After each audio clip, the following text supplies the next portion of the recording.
So, here we are. It is Monday, December 9th, on a nice and decently cloudy Vancouver afternoon, and we have ourselves some updates from Elliotte Friedman in regards to the Canucks, as well as a few extra things that we could go out there and talk about too. Now, I did also want to go over some Four Nations face-off news. Not too sure if we'll have enough time to get to it, but today we're going over to Buck Foston and their Twitter account, because what they did was they transcribed a lot of the extra quotes from Friedman broadcasts earlier this morning, and because it's a Monday, there's a lot to go over, there are a lot of interesting things, and these are some pretty positive updates, I would say.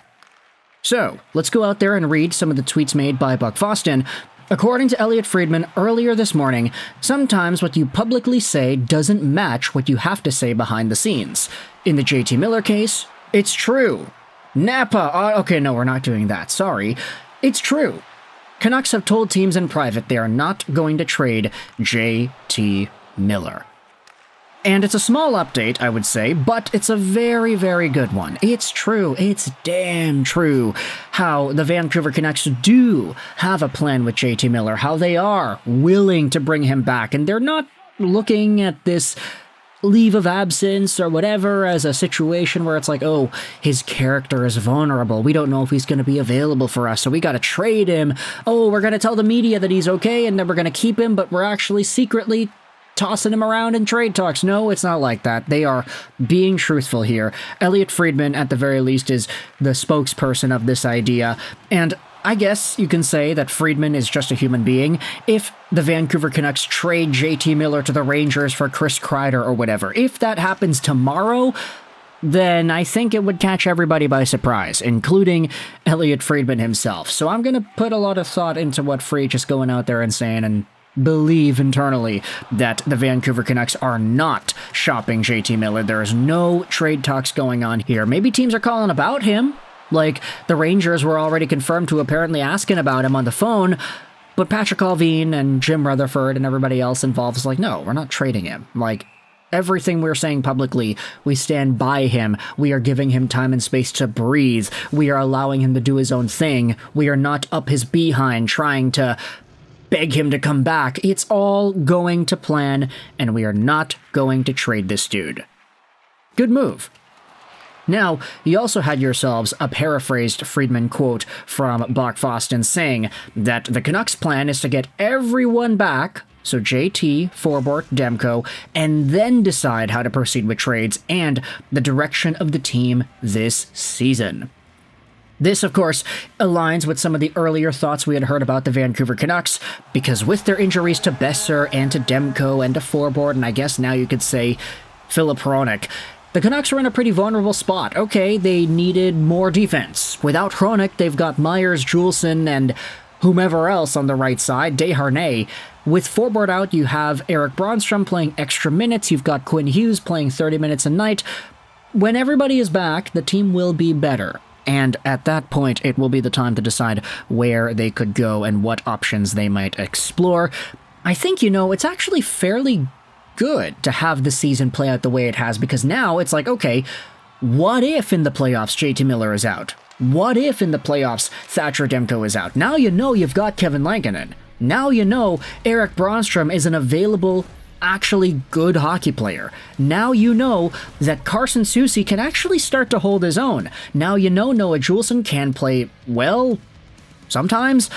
Now you know these things. So you don't necessarily have the best roster on the ice at all times throughout the regular season, because once the playoffs come and guys get beat up, maybe Dakota Joshua misses a game, maybe Brock Boeser misses a game, maybe Elias Pettersson, goodness forbid, misses a game, especially now since he's playing really well. When you have these extra guys that need to come into the lineup, you know what you got, and you know, because of that, what you need to address, what other areas there are of the team that you need to take a look at before everything hits the wall, before teams get desperate to make trades. I'd been saying this entire past week or so, but I feel like a lot of trade speculation and trade talk has really percolated in the past few weeks here, and it's a lot more compared to this time last year or 2 years ago, etc., etc. Generally, we start to see trade talk around January, but now it started late November, and we're even seeing trades go down too. Jacob Trouba was traded, you had the Canadiens and the Oilers making a trade, you had Mackenzie Blackwood and Alexander Georgiev get traded earlier today. There's a lot of trade activity, and so for Vancouver to kind of be in the mix there, not really assert themselves super definitively, like, hey, we're going to make a trade right now, but to just have this plan, let everything play itself out. Once the team is healthy, once they play a few games with a healthy team, which will take a few weeks because Phil Hronik's out for 2 months, once that comes around, then it's like, okay, now we can evaluate. The trade deadline's in March, so there's a lot of time here. Philip Hronik, I guess, you could maybe make some judgments as to how he plays when he's in the lineup, and you could probably conclude he's a top-line guy. So you kind of have to wait a little bit longer for him if you wanted to execute your trade plan. But hey, in the meantime, you got Miller coming back, forward, who knows what's happening with him when Thatcher Demko suits up soon, which is probably going to be maybe even as soon as tomorrow. Then you got your ideas, and it's pretty good. Let's scroll down onto another tweet made by Buck Foston, going over to Team USA's GM Bill Guerin. He spoke about speaking with JT Miller. JT is a wonderful guy. He's a high-end competitor, a high-end player. Guerin does not know the specifics of what JT is going through, but he does know when you need a leave of absence. What you need is support, people behind you and in your corner, and that is what Team USA is. Ultimately, as a Canadian dude looking on the outside, Team USA, in any capacity, whether it's the NTDP team or the U18 team or any of the World Championship teams or the Olympic teams, Team USA kind of feels like a cult. Maybe that's just sort of the culture that has been brought upon from other sports. Like, I think with football culture and college football culture especially, it's a pretty culty thing. So nice to see that Team USA has got JT Miller's back. I don't really know why I said that, to be honest. It's just kind of the way that I feel about watching American sports and the fandoms that exist over there. So USA Hockey, probably in that same boat. But to end this video off, I wanted to go out there and talk about another Elliotte Friedman update in regards to this same Four Nations Face-Off tournament. Let's go out there and read this article posted on HockeyLatest.com by Tyler Ball. Elliotte Friedman reveals that one player was blacklisted from their Four Nations Face-Off team due to character concerns. Friedman reported this afternoon that one player was told he had not made his country's Four Nations Face-Off team. I heard there was one player that, when he was told he didn't make the team, reacted so negatively that the team decided they won't even bring him as an injury replacement if it gets to that. I was like, wow, that's pretty serious stuff. While Friedman did not reveal the player, he said that player crossed a line, and team management felt it was too far and have now blacklisted him from being selected to the team even as an injury replacement. They were shocked at how, or I don't know if shocked, they were disappointed at how negatively the player reacted, Friedman said. That's a tough one for me. I don't know exactly what was said, I don't know if they considered it open disrespect or whatever it was, but I don't think I would cross that line.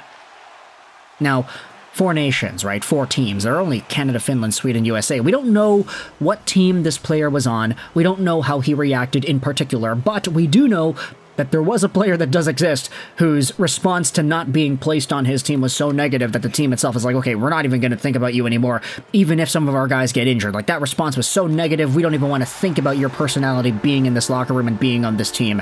So I do kind of question where it's coming from. Speculation could entail maybe it's a Canadian dude, because I'd say out of all the teams that have players, it's the 2 North American teams especially that have the most snubs possible, and even in this article, I mean, there's a tweet made by Sportsnet of notable omissions from Team Canada. Lafreniere, Bedard, Duchesne, Barzal, Celebrini, Suzuki, Robert Thomas, Stamkos, Tom Wilson. This list doesn't even include Bo Horvat.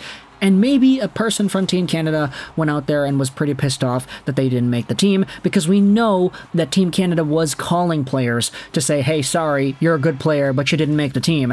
Nick Suzuki didn't receive a call because they're pissed off at him, but it is still interesting to hear the dynamics that one player, at least, that's eligible for this tournament was blacklisted by his squad, whether that be a Swede, a Finn, a Canadian, or an American. So let me know your thoughts in the comment section below about these Elliotte Friedman updates about the JT Miller trade talk, as well as how some unknown player was blacklisted from their Four Nations face-off team, even with the news of an injury potentially being there. So, thoughts in the comment section below. I hope you enjoyed this video, and bye.